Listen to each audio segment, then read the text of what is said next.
अस्सलाम वालेकुम, मैं हूं शादेब खानजादा। ठीक एक साल पहले भारतीय वजीर आजम नरेंद्र मोदी ने कश्मीर की आईनी हैसियत तब्दील कर दी। एक ऐसा मुतनाज़ फैसला किया जिसने कश्मीर की सियासत, मुआशरत, मईशत, सहाफत और तालीम सबको बदल कर रख दिया। एक साल हो गया है, इंटरनेट पर पाबंदी है, समाजी तकरीबात पर पाबंदी है, सियासी सरगर्मियां होने नहीं दी जा रही, सियासी क़यादत घरों में नज़रबंद है, तालीमी इदारे बंद हैं, कारोबार तबाह हो गया है। जो बोलता है गायब कर दिया जाता है और जो सच सामने लाता है वो पाबंदियों का शिकार हो जाता है। भारतीय हुकूमत ने ख्वाब ये दिखाया था कि कश्मीर की खुसूसी हैसियत के खात्मे के बाद कश्मीर तरक्की करेगा, वहाँ के हालात बदल जाएंगे, मगर एक साल हो गया, कश्मीर पहले से भी पीछे चला गया है और आज पूरे पाकिस्तान ने कश्मीरियों के साथ इजहार यकजहती किया। वज़ीर आज़म ने आज़ाद कश्मीर असेंबली से खिताब किया, सदर पाकिस्तान ने सेनेट इजलास से खिताब किया, पूरे मुल्क में कश्मीरियों से यकजहती के लिए रैलियाँ निकाली गई, मगर कश्मीर में 2 दिनों से सख्त कर्फ्यू है, सब कुछ बंद पड़ा है, बुनियादी इंसानी हुकूक बुरी तरह मुतासर हो रहे हैं और रियासती सतह पर जुल्म जारी है। मगर इस सारे मामले पर भारत में खामोशी है। मीडिया वज़ीर आज़म मोदी के गुण गा रहा है और अदलिया खामोश है और अदलिया ये साबित कर रही है कि अगर एक फाशिस्ट हुक्मरान के आगे अदालतें भी घुटने टेक दें तो मुआशरा कैसे तबाह होता है और अदालती खामोशी की वजह से और नरेंद्र मोदी का साथ देने की वजह से कैसे भारत तबाही की तरफ बढ़ रहा है। जिस दिन नरेंद्र मोदी हुकूमत ने कश्मीर की खुसूसी हैसियत ख़त्म की, उसके बाद भारत में रहने वाले कश्मीरियों समेत इंसानी हुकूक के इदारों और शख्सियात ने अदालतों से रुजू किया। 600 से ज़ायद दरख्वास्तें दायर की गई, मगर एक साल हो गया है, अदालतें कोई भी फैसला नहीं कर सकी। हालांकि जो कुछ कश्मीर में हो रहा है वो इंसानी हुकूक की संगीन खिलाफ वर्जी है। जो हक आइन और कानून एक शहरी को देता है उसकी खिलाफ वर्जी हो रही है, मगर भारतीय अदलिया खामोश है। इसीलिए मोदी हुकूमत को मौका मिल रहा है और वो एक के बाद एक मुतनाज़ फैसला कर रही है। कश्मीर के हवाले से आर्टिकल 370 के खात्मे के बाद मोदी हुकूमत ने मुतनाज़ शहरियत का कानून बनाया और अब हुकूमत अपनी सरपरस्ती में बाबरी मस्जिद की जगह राम मंदिर तामीर कर रही है। जो बीजेपी के वादे थे वो एक एक करके पूरे हो रहे हैं। बाबरी मस्जिद की जगह राम मंदिर की तामीर शुरू करने का वादा पूरा हो गया। आज नरेंद्र मोदी ने खुद बुनियाद रखी। कश्मीर की खुसूसी हैसियत का खात्मा वो एक साल पहले वादा पूरा हो गया। और तीसरा वादा बीजेपी का भारत को एक सेक्युलर रियासत की जगह हिंदू रियासत बनाना था, इस वादे पर तेजी से काम हो रहा है। कानूनी तौर पर अब तक ना सही मगर अमली तौर पर भारत एक सेक्युलर से हिंदू रियासत तेजी से बनता जा रहा है और आज भारतीय वजीर आजम ने जो कदम उठाया है उसके बाद तीसरे वादे की तकमील और भी आसान दिखाई दे रही है। नरेंद्र मोदी आज खुद अयोध्या गए और उन्होंने बाबरी मस्जिद की जगह राम मंदिर का संगे बुनियाद रख दिया, वहां पर पूजा की और फिर तकरीब से खिताब करते हुए भारतीय वजीर आजम ने आज के दिन को तारीखी दिन करार दे दिया। मगर भारतीय वजीर आजम के आज के कदम को नए भारत की बुनियाद करार दिया जा रहा है। भारत को हिंदू रियासत बनाने के हवाले से बड़ा और अहम कदम करार दिया जा रहा है, जहां पर जो हिंदू नहीं होगा वो दूसरे दर्जे का शहरी होगा। इस हवाले से BBC उर्दू पर एक आर्टिकल छाया हुआ है जिसका उन्वान है, क्या राम मंदिर का संगे बुनियाद इंडिया को एक हिंदू मुल्क बनाने की तरफ एक और कदम है। इस आर्टिकल में लिखा है कि 1951 से बहस की शुरुआत हुई थी, अब वो बहस फैसला कुन मरहले में पहुंच चुकी है। 1951 में गुजरात में जब सोमनाथ मंदिर की तामीर नौ के बाद उसके इफ्तिताह की तारीख रखी गई और भारत के पहले सदर डॉक्टर राजेंद्र प्रसाद को बुलावा भेजा गया, तो उस वक्त के वजीर आजम जवाहरलाल नेहरू ने चाहते थे कि मजहबी मामलात को कौमी मामलात से अलग रखा जाए और उन्होंने सदर को मशवरा दिया, जवाहरलाल नेहरू ने सदर को मशवरा दिया कि वो इस प्रोग्राम का हिस्सा ना बने। नेहरू को तशवीश थी कि हुकूमत की जानिब से इस तरह के प्रोग्राम की हिमायत से तकसीम के बाद लोगों में पैदा होने वाली मजहबी दरारें मजीद गहरी हो जाएंगी, मगर भारतीय सदर ने नेहरू के मशवरे को तस्लीम नहीं किया और प्रोग्राम में हिस्सा लिया। लेकिन उन्होंने प्रोग्राम में जाकर बात सेक्युलरिज्म और बहाली अमन पर की और उस पर जोर दिया। BBC के मुताबिक सोमनाथ मंदिर की तामीर 9 और 5 अगस्त 2020 को अयोध्या में राम मंदिर की संगे बुनियाद में तकरीब का मवाजना करने की कोशिश की जा रही है, लेकिन इन दोनों का मवाजना दुरुस्त नहीं है। इस बार मुल्क के सदर राम मंदिर प्रोग्राम के मेहमान खुसूसी नहीं हैं, जैसा कि सोमनाथ मंदिर के मामले में था। इस वक्त के वजीर आजम हुकूमत से वाबस्ता हुकूमत से कह रहे थे कि वो इस प्रोग्राम से दूर रहें, जबकि आज के वजीर आजम अपने हाथों से चांदी की ईंटें बुनियाद में डालने जा रहे हैं। एक वक्त था जब 7 दहाइयों पहले वजीर आजम चाहते थे कि हुकूमत मजहबी मामलात से दूर रहे, और अब यह वक्त आ गया है कि भारतीय वजीर आजम खुद मजहब को सियासत के लिए इस्तेमाल कर रहे हैं। मगर इस मामले पर सियासत आज से नहीं हो रही है, 150 साल पुराना तनाज़ा है और तारीख वाज़े करती है कि नरेंद्र मोदी क्या कर रहे हैं और क्यों कर रहे हैं और किसको मुतमईन करने के लिए कर रहे हैं। इस मामले में जहां सियासत होती रही, वहीं अदालतों ने भी मुतनाज़ किरदार अदा किया। और ये किरदार इस लिहाज से अहम है क्योंकि जब मुआशरे में इंतहा पसंदी फ़रोग़ पा रही होती है, सियासत के लिए मज़हब का इस्तेमाल होता है, या फिर कोई एक फाशिस्ट हुक्मरान आ जाता है या कोई डिक्टेटर आ जाता है, तो एक इदारा होता है जो अपना किरदार अदा करता है, इंतहा पसंदी के फ़रोग़ में रुकावट बनता है, एक फाशिस्ट हुक्मरान के राह में रुकावट बनता है, इंसानी हुकूक की यकीन दहानी के लिए रुकावट बनता है। मगर भारत में अदलिया बढ़ती हुई इंतहा पसंदी के रास्ते में रुकावट नहीं बनी, बल्कि मुतनाज़ फैसले देती रही, जिसने इंतहा पसंदी को फ़रोग़ दिया।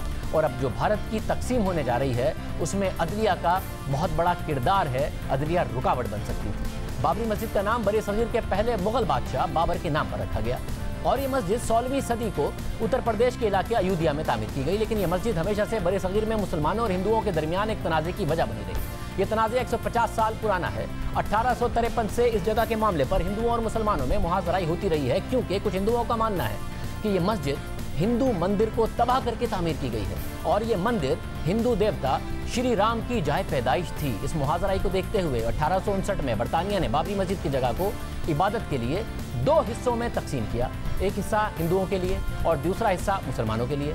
और बाबरी मस्जिद की यह हैसियत 90 साल तक बरकरार रही। 1949 तक बाबरी मस्जिद 2 हिस्सों में तकसीम रही, यानी बरे सगीर की आज़ादी के 2 साल बाद तक। मगर 1949 में इंतहा पसंद हिंदुओं ने मस्जिद में घुसकर हिंदू देवता श्री राम की मूर्ति रख दी और साजिश के तहत उसे ये रंग दिया कि श्री राम खुद इस मस्जिद में नमूदार हुए हैं। इस वाक़े ने बाबरी मस्जिद के तनाज़े को फिर से जिंदा कर दिया। एहतजाज हुए, फसादात हुए। भारत की उस वक्त की हुकूमत ने हालात को देखते हुए बाबरी मस्जिद की जगह को मुतनाज़े इलाका करार दे दिया। मकामी अदालत ने मस्जिद को सील करने का हुक्म दे दिया, यानी ना हिंदू यहाँ इबादत कर सकते थे और ना ही मुसलमान। यानी अदालत ने मस्जिद में मुसलमानों को इबादत के हवाले से वाज़ेह फैसला नहीं दिया और फिर ये सब कुछ ज़्यादा देर तक नहीं चल सकता, जिसकी वजह भारतीय सियासतदानों की तरफ से वोट बैंक के लिए बार बार मजहब का इस्तेमाल करना था, जिसका प्रचार सबसे ज़्यादा 80 की दहाई में देखने में आया। क्योंकि 1949 से 1980 तक ये मामला एक तनाज़ा तो रहा, लेकिन मामला शिद्दत पसंदी की तरफ नहीं गया था। लेकिन 80 की दहाई में जब मजहब का सबसे ज़्यादा इस्तेमाल किया गया तो इस तनाज़े ने दोबारा जन्म लिया और इसमें भारत की सेक्युलर जमात कांग्रेस ने अहम किरदार अदा किया। और पता चलता है कि जब सेक्युलर जमात भी मजहब का इस्तेमाल करती है तो चीज़ें कैसे उसके हाथ से निकल जाती हैं। इंदिरा गांधी के कत्ल के बाद उनके बेटे राजीव गांधी एक नए लीडर के तौर पर उभर रहे थे। राजीव गांधी ने सियासत में आकर नई सोच की बात की और इंदिरा गांधी के कत्ल के 1 महीने बाद भरपूर इंतखाबी मुहिम चलाई। इंतखाबात हुए, कांग्रेस ने अपनी तारीख की सबसे बड़ी फतह हासिल की और लोकसभा में 409 नशिस्तों के साथ अक्सरियती जमात बन गई। राजीव गांधी भारत के नए वजीर आजम बने, लेकिन उन्हें ये इल्म नहीं था कि वजीर आजम बनने के कुछ वक्त बाद उनकी नई सोच का इम्तिहान शुरू होने वाला है। और उनका ये इम्तिहान 62 साला मुसलमान खातून शाहबानो के केस से मुताल्लिक था, जिसने भारतीय सियासत का रुख बदल कर रख दिया था। 1975 में शाहबानो के शौहर ने उन्हें घर से निकाल दिया। जब शाहबानो ने अपने हक की बात की तो उनके शौहर ने 6 नवंबर 1978 को उन्हें तलाक दे दी। लेकिन शाहबानो ने महाना गुजारे के लिए रकम का मुतालबा किया। उनके शौहर ने यह मुतालबा रद्द कर दिया और शाहबानो अदालत चली गई। 1985 में सुप्रीम कोर्ट ने मुत्तफिका फैसला सुनाया कि शाहबानो अपने शौहर की तरफ से हक महर की रकम के बावजूद महाना गुजारे की रकम की हकदार है। सुप्रीम कोर्ट के इस फैसले को राजीव गांधी ने वोट बैंक के लिए कानून साजी के जरिए बेअसर कर दिया, क्योंकि कई मुसलमान लीडरों ने सुप्रीम कोर्ट का फैसला तस्लीम करने से इनकार कर दिया था। राजीव गांधी मुस्लिम वोट बैंक को नाराज नहीं करना चाहते थे, इसलिए कांग्रेस की हुकूमत ने 1986 में मुस्लिम वुमेन प्रोटेक्शन के नाम से एक बिल पार्लियामेंट में पास करवाया, जिसने सुप्रीम कोर्ट के फैसले को बेअसर कर दिया। इस रवैये पर राजीव गांधी पर इल्जामात लगे कि उन्होंने मुसलमान हलकों को खुश करने के लिए ये इकदाम किए हैं। तो इस दौरान कांग्रेस ने फैसला किया कि वो फिर हिंदू वोट बैंक को भी खुश करेगी, मजबूत करेगी।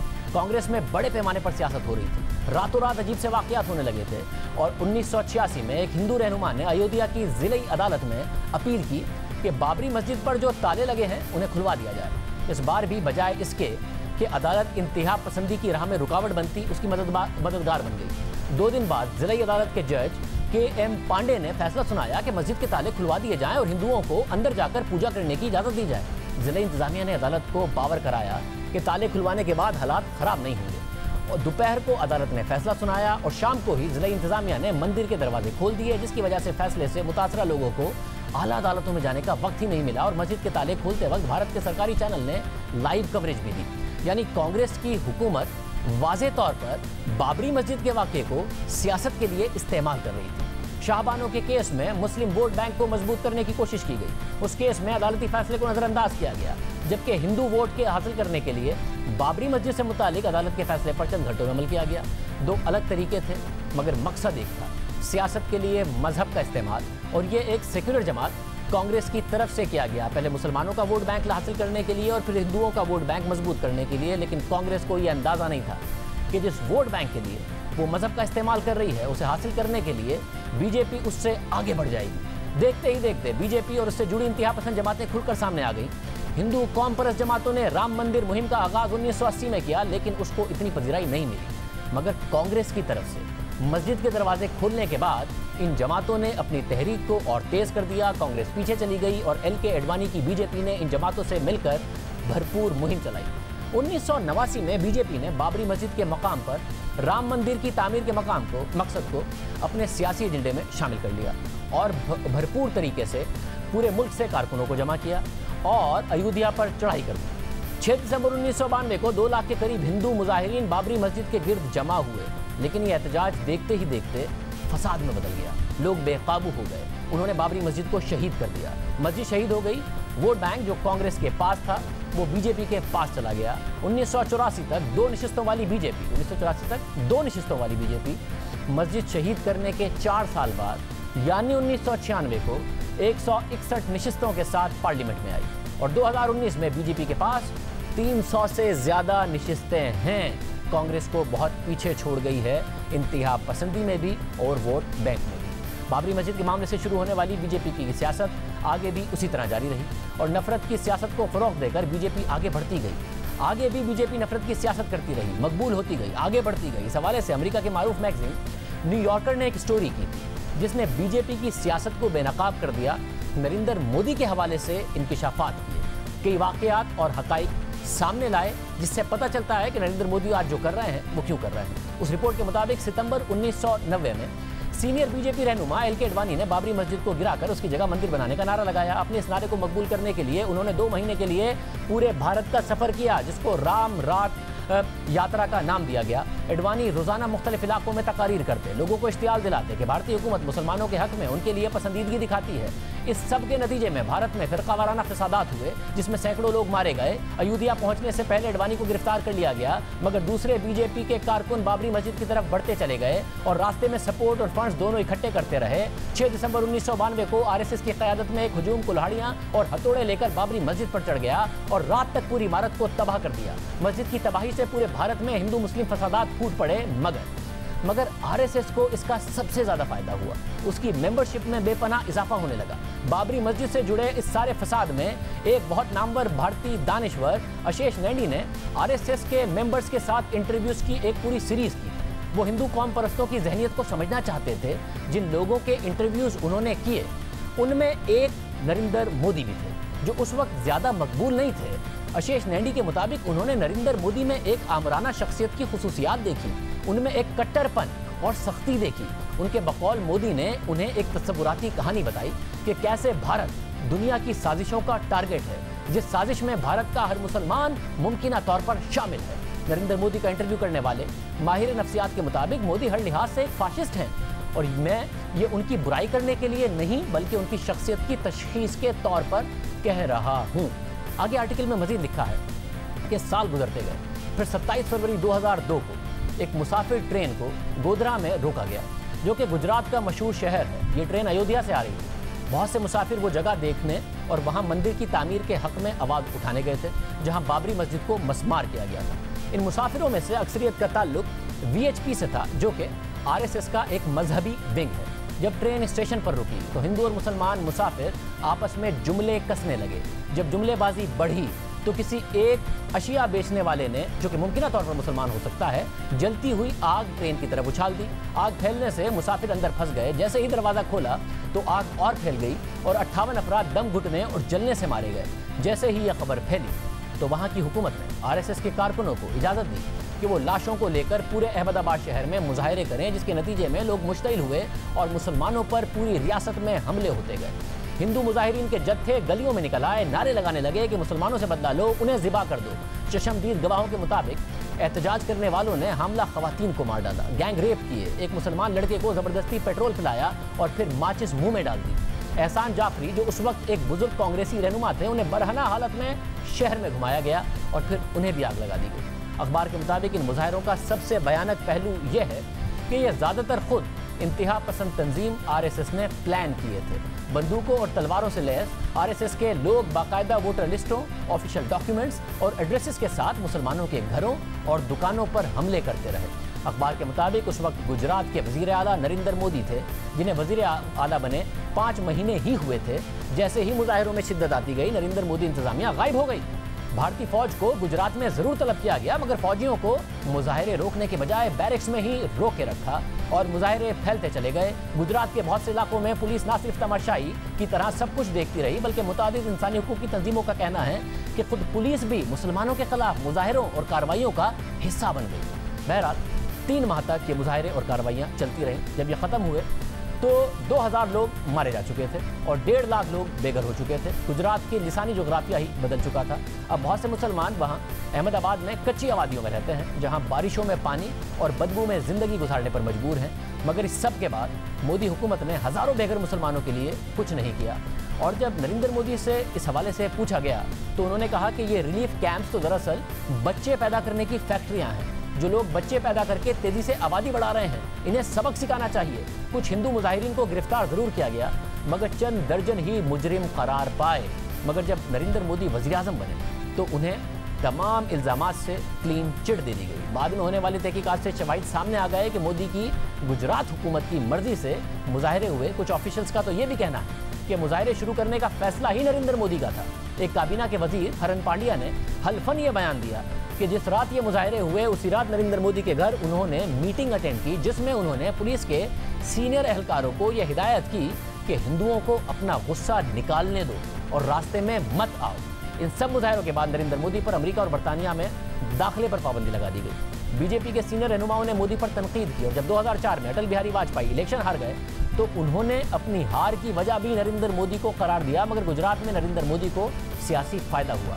बजाय इसके कि मोदी अपनी इस्लाह करते, उन्होंने हिंदुइज्म की सियासत को आगे बढ़ाया, जिस पर उन्हें भरपूर सपोर्ट मिली। मोदी मुसलमानों के खिलाफ अक्सर बराह रास्त नहीं बल्कि इशारों में बात करते, तकारीर में मुसलमानों को तरक्की में रुकावट करार देते। गुजरात में मोदी उभर रहे थे, मगर भारत के दीगर इलाकों में बीजेपी का ग्राफ नीचे जा रहा था, जिससे मोदी का इंतहा पसंद धड़ा पार्टी को कंट्रोल करने में कामयाब हो गया। उनका इमेज एक प्रो बिजनेस लीडर के तौर पर बनाया गया, जो मुआशी तरक्की लाएगा। और आखिर में सुप्रीम कोर्ट की तहकीकाती टीम ने गुजरात के कत्लेआम में नरेंद्र मोदी को तमाम इल्जामात से शवाहिद न होने की वजह बताकर बरी कर दिया, जिस पर इंसानी हुकूक की तंजीमों ने एक सियासी फैसला होने का इल्जाम लगाया। 2007 में CNN IBN चैनल पर एक इंटरव्यू में सहाफ़ी करण थापड़ ने नरेंद्र मोदी से पूछा कि क्या उन्हें गुजरात में कत्लेआम का अफसोस है, तो नरेंद्र मोदी से कोई जवाब नहीं बन पाया और फिर इंटरव्यू छोड़कर चले गए। फिर 2013 में जब एक और रिपोर्टर ने उनसे पूछा कि क्या उन्हें गुजरात में मुसलमानों के मारे जाने का अफसोस है, तो उन्होंने बेबसी का इजहार किया, मगर कहा कि गाड़ी के नीचे कुत्ते का बच्चा भी आ जाए तो अफसोस तो होता है। बहरहाल न्यूयॉर्कर आर्टिकल के मुताबिक नरेंद्र मोदी ताकतवर हो गए। 2012 में वो बीजेपी के सबसे नुमाया लीडर बन गए और वजारत उज़्मा के उम्मीदवार बन सकते हैं, ऐसा लगने लगा। मोदी खुद को एक विजनरी लीडर के तौर पर पेश करने लगे, जिसने गुजरात की मईशत बदल दी हो। इसके बाद स्टोरी बयान करती है कि कैसे एक के बाद एक अखबार और टीवी चैनल नरेंद्र मोदी ने कंट्रोल किए। जो एंकर या सहाफ़ी तरकीद करता फारिग करा दिया जाता, जो अखबार या टीवी खिलाफ लिखता उसके इश्तिहारात बंद करा दिए जाते। करण थापड़, जिन्होंने नरेंद्र मोदी से गुजरात के कत्लेआम पर सवाल किया था, वो भी फारिग करा दिए गए। मुसलमानों पर हमले होने लगे, स्कूल टेक्स्ट बुक को बदल दिया गया और फिर शरीयत से मुतालिक मुतनाज़ फैसला किया गया। नरेंद्र मोदी तेजी से भारत को एक सेकुलर रियासत से इंतहा पसंद हिंदू रियासत बनाने की कोशिश कर रहे हैं। शुरू में उन्हें मुआशी कामयाबी हासिल हुई, जिसके बाद उन्होंने आर्टिकल 370 और दूसरे वादे नहीं किए थे पूरे। मगर जब उन्होंने दोबारा इलेक्शन जीता, मुआशी उन पर तनकीद होती रही कि मईशत भारत की बहुत ख़राब हो रही है, तो फिर वो ये सारे मुतनाज़ फैसले कर रहे हैं और मज़हब का कार्ड इस्तेमाल कर रहे हैं ताकि मकबूल रह सकें। एक के बाद एक ऐसा कदम उठा रहे हैं जो मुतनाज़ है, जो अक़लियतों के खिलाफ है, मगर अपोजिशन हो या इदारे सब खामोश हैं, बेबसी से सब कुछ होता देख रहे हैं। मगर कुछ लोग ऐसे हैं जो अब भी सच बोल रहे हैं, अपने कलम के ज़रिए और अपनी ज़बान के ज़रिए। अभी मीडिया खामोश भी हो जाए और साथ ही अदलिया नरेंद्र मोदी का साथ भी दे दे, उनकी राह में रुकावट ना भी बने, मगर जब कल तारीख लिखी जाएगी तो सब याद रखा जाएगा। हम एक ब्रेक शामिल करते हैं।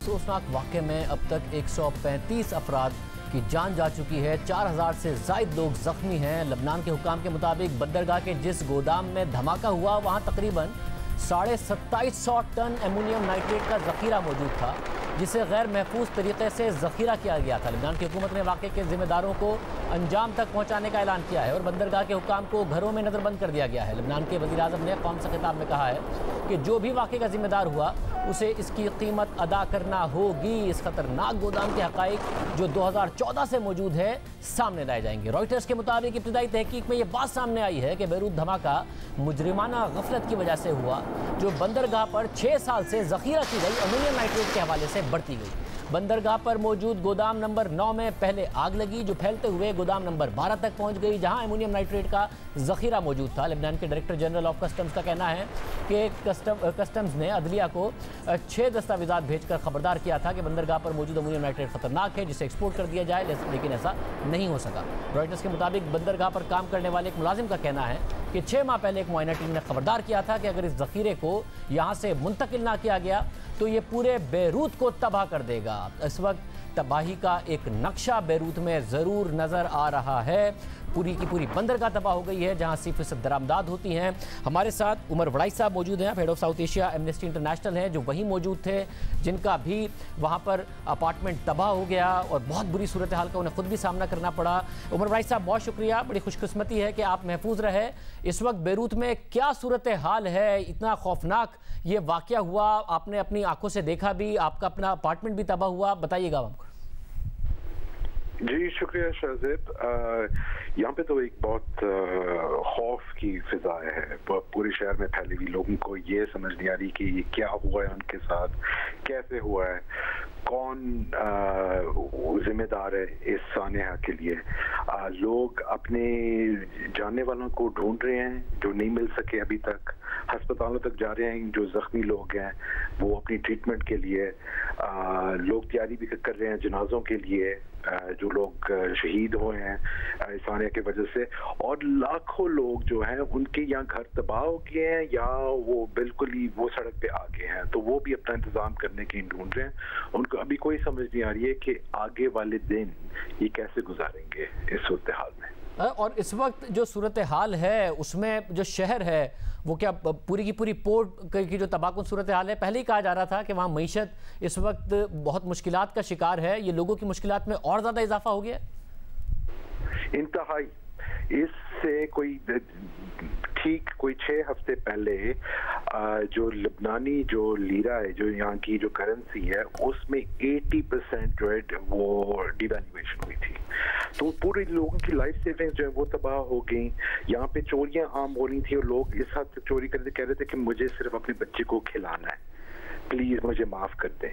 यहाँ पे बिजली जैसे पाकिस्तान में एक जमाने में होता था 15-15 घंटे 20-20 घंटे नहीं चलती थी, तो बिल्कुल मईशत तबाह हुई थी। साथ कोरोना वायरस फैला हुआ था। ये सूरत हाल थी शायद कि कई जो अस्पताल जो कल रात भरे हुए थे उनके पास ना जनरेटर थे ना बिजली थी, और साथ वो पहले से कोविड पेशेंट्स को जो है ट्रीटमेंट दे रहे थे, उसके बावजूद फिर एम्बुलेंसेज आई और बिल्कुल ही ओवरफ्लो हो गए ये जो जख्मी लोग थे कल रात। जी, ये खबरें हैं कि वाकई अस्पतालों में जगह तक नहीं बची थी, और जो इतना मैसिव इंफ्रास्ट्रक्चर तबाह हुआ है, लोगों के पास जो रहने की जगह उनकी तबाह हो गई। कुछ मुतबादिल निज़ाम आपके साथ भी हुआ, वो भी मौजूद है। जब इतनी बुरी मुआशी सूरत हाल है तो लोग सड़कों पर आ गए हैं, क्या इस वक्त सूरत हाल है वहाँ उनके साथ?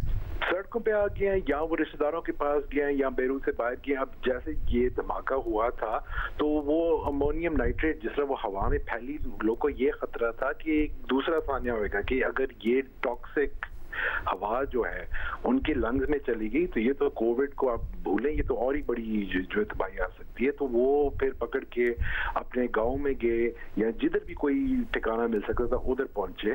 कई लोग, मैं खुद अपने किसी दोस्त के घर ठहरा था कल रात, तो ये अब कई लोग सड़कों पे हैं और वो पहले से ही सड़कों पे थे।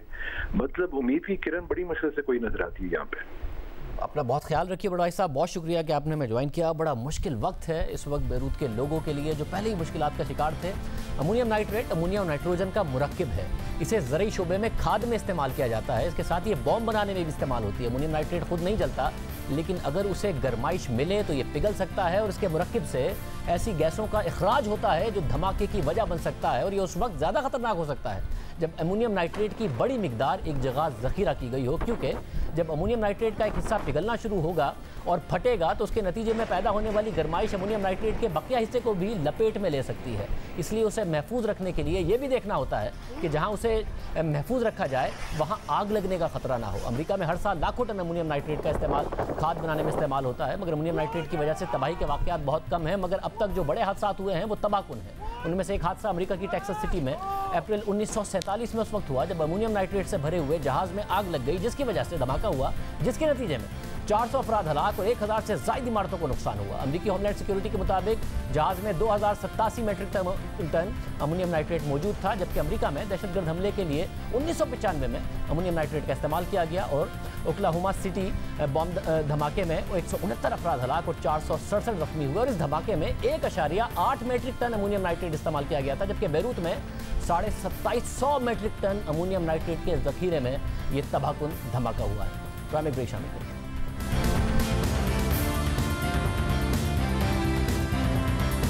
नैब की कारकर्दगी, नैब अफसरान की सलाहियत और उनकी अहलियत पर सुप्रीम कोर्ट के रिमार्क्स और फैसले मुसलसल सामने आ रहे हैं। और आज भी सुप्रीम कोर्ट ने डीजी नैब इरफान मंगी की तकर्रुरी और अहलियत पर सवालात उठाए और अटॉर्नी जनरल को नोटिस जारी करते हुए नैब की तमाम डीजीज की तकर्रुरियां से मुताल्लिक तफसीलात तलब कर ली हैं। सुप्रीम कोर्ट ने चेयरमैन नैब के अफसरान की भर्ती के इख्तियार का भी नोटिस ले लिया है। सुप्रीम कोर्ट में जस्टिस मुशीर आलम और जस्टिस काजी फायजीसा पर मुश्तमिल 2 रुकनी बेंच ने खुद को नैब अफसर जाहिर करके फ्रॉड करने वाले मुलजिम की जमानत की दरख्वास्त पर समाअत दौरान समाअत जस्टिस काजी फायजीसा ने कहा कि मुलजिम मोहम्मद नदीम ने MDPSO को डीजी नैब बनकर कॉल कर दी।